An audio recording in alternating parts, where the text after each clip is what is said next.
না। এটা কেমন কথা?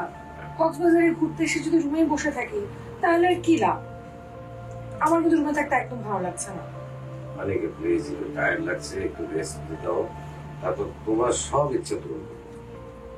আমি বিয়ের পর থেকেই দেখছি তুমি জানি কেমন, সবকিছুতে তোমার এনার্জি লেভেল ভেরি লো। যাই বলি সেটাতেই না না না। দেখ না, সমুদ্র আমাদেরকে ডাকছে। আমাদের তুমি এত উৎফুল্ল হচ্ছে কেন? আমরা তো এখানে 2 দিনের জন্য বেড়াতে আসিনি, আমরা তো অনেকদিন আছি। তুমি যেখানে যেখানে ঘুরতে চাও প্রত্যেকটা জায়গায় আমি তোমাকে নিয়ে যাবো। আমি দেখবো তুমি কত ঘুরতে পারো।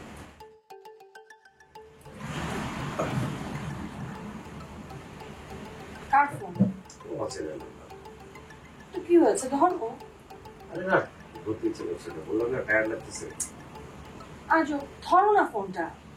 আরে ফোনটা ধরলেই বলবে ভাইয়া এটা কি কুদ্দুসের নাম্বার?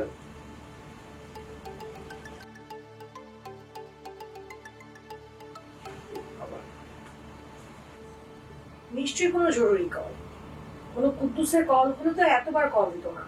রিসিভ করো। যদি কোথাও যে বেড়াতে এসে শান্তিতে থাকবো সে উপায় নাই। Mobile mobile phone phone.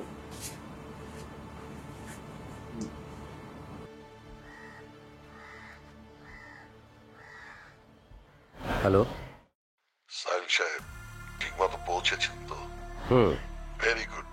তাহলে একটু রেস্ট নিন, ক্লান্তিটা একটু কেটে গেলে তারপর দুজনে বের হবেন। আমি কি করব কি না করব সেটা আমার উপর ছেড়ে দিলে ভালো হয় না? অফকোর্স, এ নিয়ে আমার কোনো মাথা ব্যথা নেই। আমি শুধু আমার কাজটা হলেই খুশি। আমি তো বলেছি আপনাকে, আপনি যেভাবে চান কাজটা ঠিক সেভাবেই হবে। Don't worry. প্লিজ আমাকে বারবার ফোন করে বিরক্ত করবেন না। বিরক্ত কেন বলছেন? আপনি ভালোভাবে পৌঁছালেন কিনা সেটা জানা আমার কর্তব্য নয় কি? রাখি তাহলে। না না, আমার কথা এখনো শেষ হয়নি। জি বলেন। আপনি ওখানে কি করছেন না করছেন, কোথায় যাচ্ছেন, সবকিছুই আমি এখানে বসে জেনে যাব সাহিল সাহেব। তাই যত তাড়াতাড়ি আপনি আপনার কাজটা শেষ করতে পারবেন তত তাড়াতাড়ি আমার এই বিরক্তিকর ফোন কলগুলো থেকে আপনি মুক্তি পাবেন। ওকে, ঠিক আছে।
আপু, আপু, আপু, আই আপু, আপু।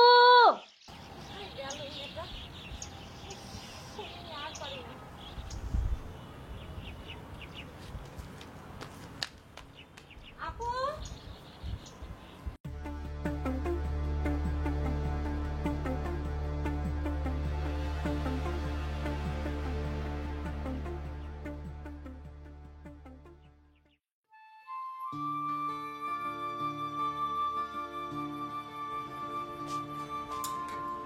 আপু, তুমি এখানে এসে দাঁড়িয়ে আছো।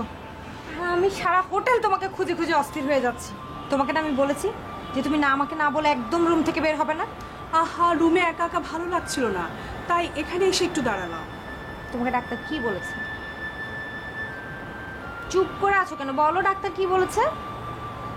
তোমাকে ডাক্তার বলেছে তুমি যেন একেবারেই একা একা না থাকো। তুমি তো তার কোনো নির্দেশই মানছো না আপু। তুই তো খুব ভালো করে জানিস নাদিয়া, আমার হই হুল্লোড় একদম ভালো লাগে না। আমার একা নিরিবিলি থাকতে এখন বেশি ভালো লাগে। আমি সেটা জানি আপু, কিন্তু তুমি যতবারই একা থাকো তোমার অনেক প্রবলেম হয়। তুমি একা থাকলেই অমিত ভাইকে চিন্তা করো, অমিত ভাইকে ভাবতে থাকো, আর সেটা ভাবতে ভাবতে তোমার আচরণ উল্টাপাল্টা যা তা আচরণ করো।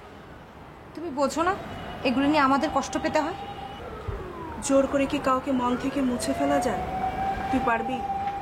যায় না জানি, কিন্তু তোমাকে চেষ্টা করতে হবে। তোমার এই অতীতকে ভুলে তোমাকে স্বাভাবিক জীবনে ফিরে আসতে হবে আপু।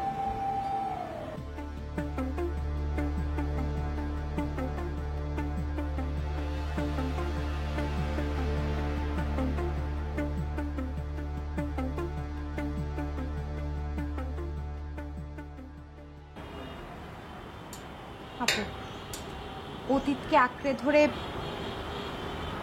চলার পথে সঙ্গী করে সামনে এগিয়ে যাওয়া যায় না আপু। এতে করে বারবার হোঁচট খেতে হয়। জানি। তো জানোই যখন, তাহলে কেন মানছো না তুমি? কেন এই আলেয়ার পিছনে ছুটছো দিনরাত? তোমাকে এখান থেকে বের হয়ে আসতে হবে আপু, প্লিজ। একবার দেখো, লাইফটা অনেক সুন্দর।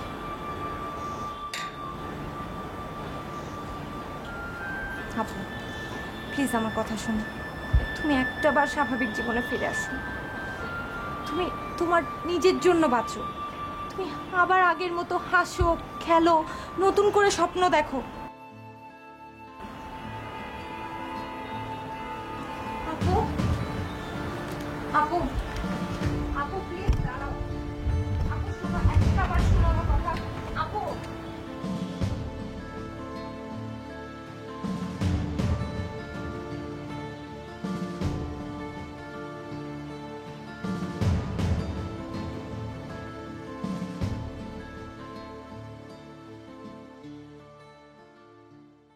আমি যদি ভুল না করি আপনি যে